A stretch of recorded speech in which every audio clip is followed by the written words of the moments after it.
Good morning friends. આજે આપણે day 40 માં જે સિમ્પલ પ્રેઝન્ટ ટેન્સ જે ડે 39 નું ચાલી રહ્યું છે એને આપણે કન્ટિન્યુ કરીશું. ડે 38 માં આપણે વિધાન વાક્યો શીખ્યા હતા સાદા વર્તમાન કાળ માટે.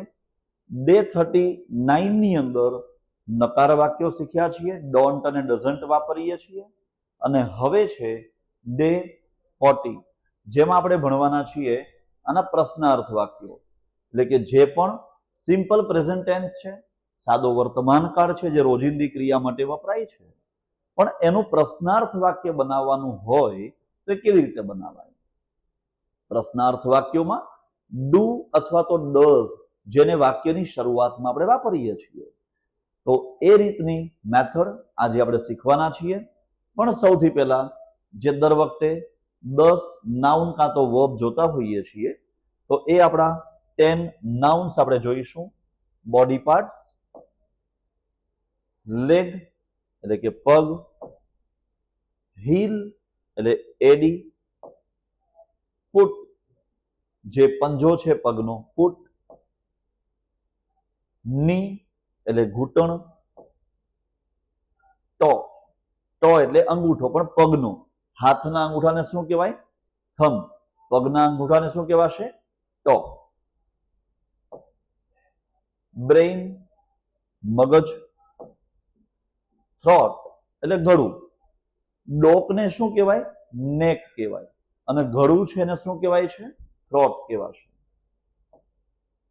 હાર્ટ એટલે કે હૃદય, શોલ્ડર એટલે ખભો, સ્ટમક એટલે પેટ.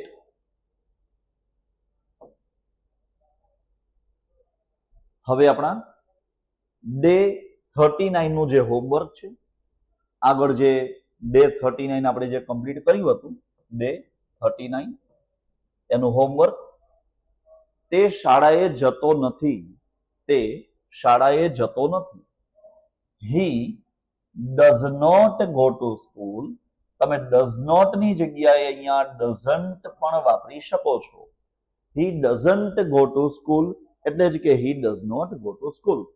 તે ચા પીતી નથી. તે એટલે કે શી. શી ડઝન્ટ ડ્રિંક ટી અથવા શી ડઝન્ટ ટેક ટી. તે પુસ્તક વાંચતો નથી. હી ડઝન્ટ રીડ અ બુક અથવા તો he does not read a book. તે ક્રિકેટ રમતો નથી. He does not play a cricket he does not play cricket અથવા તો હી ડઝન્ટ પ્લે ક્રિકેટ. જો ક્રિકેટની પેલા આર્ટિકલ આવશે નહીં. કોઈ પણ ગેમનું નામ હોય, ક્રિકેટ છે, ફૂટબોલ છે, હોકી છે, કેરમ છે, એ ગેમના નામ છે, એની પેલા આર્ટિકલ વપરાય નહીં. કેમ નહીં વપરાય એ ક્યારેક આર્ટિકલનો ટોપિક શીખીશું, એમાં સમજીશું.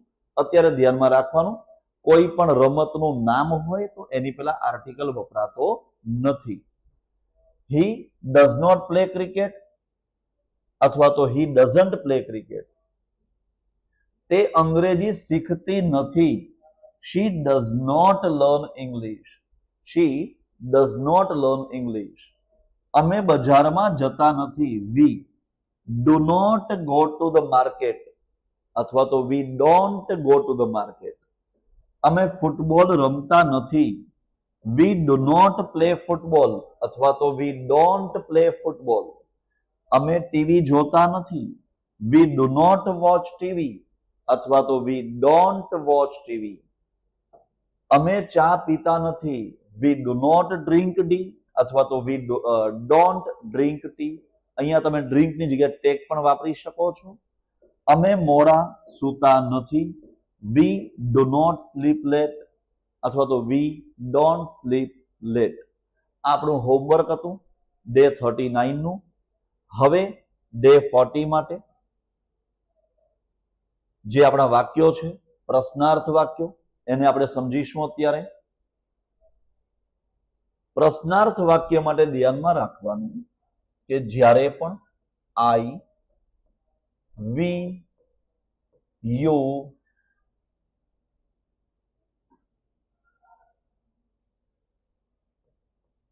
અથવા તો ધે, આઈ, વી, યુ દે આપેલું છે તો અહીંયા વાક્યની શરૂઆતમાં આવશે ડુ, અને જો હી, શી, ઇટ અથવા તો કોઈનું નામ આપેલું છે એક વચનમાં તો વાક્યની શરૂઆતમાં આવશે does.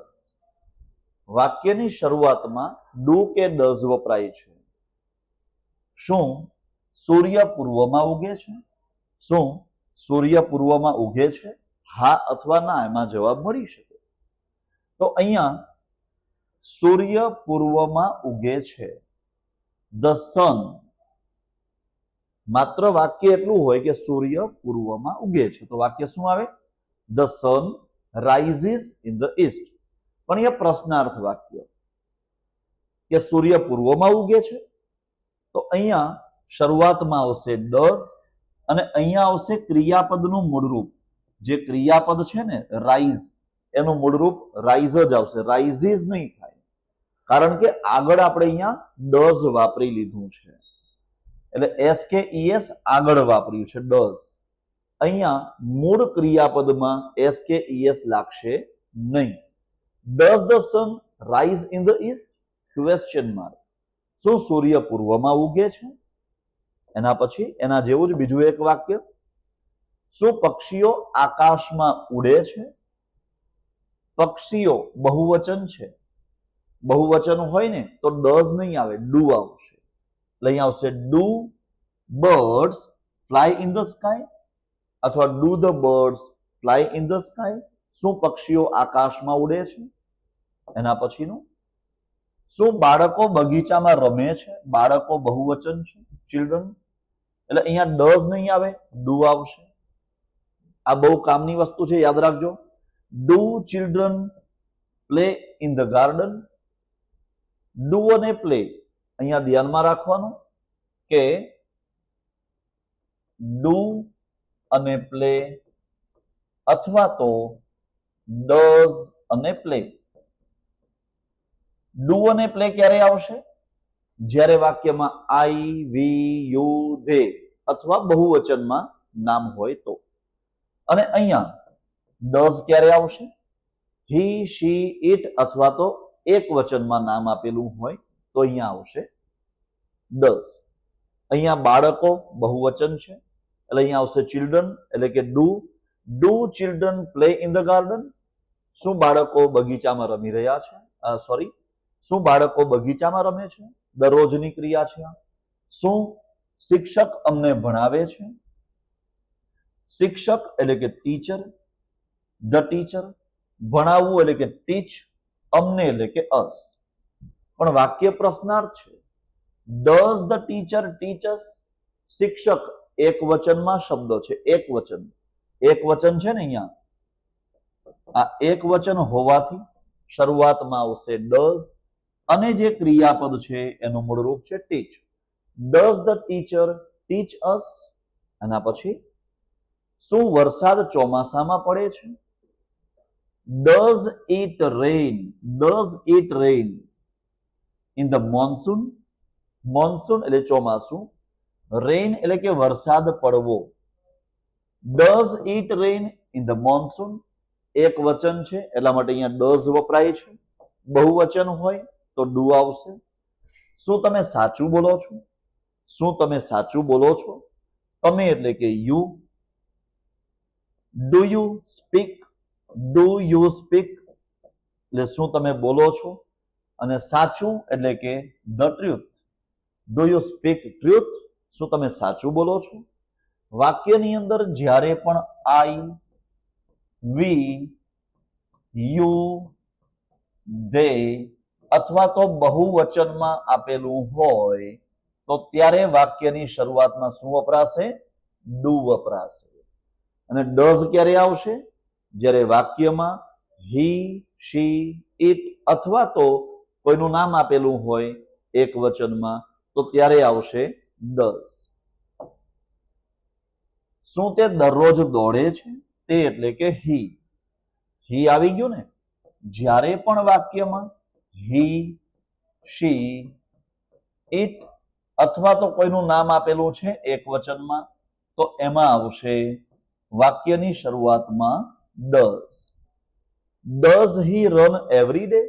Does he run every day? શું તે દરરોજ દોડે છે? શી હોય તો does she run every day? It હોય તો does it run every day? એટલે વાક્યમાં હી શી ઈટ આપેલું છે એટલે આવશે અહીંયા ડઝ અને રન. એના પછી શું અમે દરરોજ અભ્યાસ કરીએ છીએ? અમે એટલે કે વી. જો વી આવી ગયું, આઈ, વી, યુ અને ધે, અથવા તો કોઈનું નામ બહુવચનમાં હોય, નાઉન બહુવચનમાં હોય, જેમ કે બાળકો તો બહુવચન છે ચિલ્ડ્રન, એવું કંઈ પણ હોય તો ડુ આવશે અને ક્રિયાપદનું મૂળરૂપ આવશે. Do we study every day? Do we study every day? શું આપણે દરરોજ ભણીએ છીએ, અભ્યાસ કરીએ છીએ? શું તેઓ સમયસર આવે છે? શું તેઓ સમયસર આવે છે? Do they come on time? જો વહેલા આવે ને, સમય કરતા થોડાક વહેલા પહોંચીએ તો ઇન ટાઈમ, રાઈટ ટાઈમ પહોંચ્યા, ઓન ટાઈમ એટલે સમયસર. Do they come on time? શું તેઓ સમયસર આવે છે? શું તમે ગીત સાંભળો છો? શું તમે ગીત સાંભળો છો? Do you listen to song? અથવા do you listen a song? શું તમે ગીત સાંભળો છો? અહીંયા વાક્ય દરરોજની છે, નિયમિત ક્રિયાઓ માટે છે. એટલે નિયમિત ક્રિયાઓ માટે આપણે સાદો વર્તમાન કાળ વાપરીએ છીએ, જેને કહીએ છીએ સિમ્પલ પ્રેઝન્ટ ટેન્સ. એમાં હકાર વાક્ય, નકાર વાક્ય અને પ્રશ્નાર્થ વાક્ય એમ 3 પ્રકારના વાક્યો હોય છે. એ 3 પ્રકારના વાક્યો આપણે સમજ્યા. અને હવે એ જ રીતે તમારા માટે ડે 40 નું હોમવર્ક આપેલું છે. 10 વાક્યો આપેલા છે. એમાં તમારે સમજવાનું કે ડુ ક્યારે આવશે અને ડઝ ક્યારે આવશે. જ્યારે પણ વાક્યમાં આઈ, વી, યુ, ધે અથવા તો બહુવચનમાં કંઈક આપેલું છે તો આવશે વાક્યની શરૂઆતમાં ડુ. અને જો વાક્યમાં હી, શી, ઇટ અથવા તો કોઈનું નામ આપેલું છે એક વચનમાં તો એની અંદર આવશે વાક્યની શરૂઆતમાં ડઝ. આનો તમે સ્ક્રીનશોટ પાડી લેજો. અને આનું જે હોમવર્ક છે એ આપણે ડે 41 હું બોલીશ ત્યારે તમે ચેક કરજો. તો મળીશું આપણે ફરીથી ડે 41 માં. Thank you.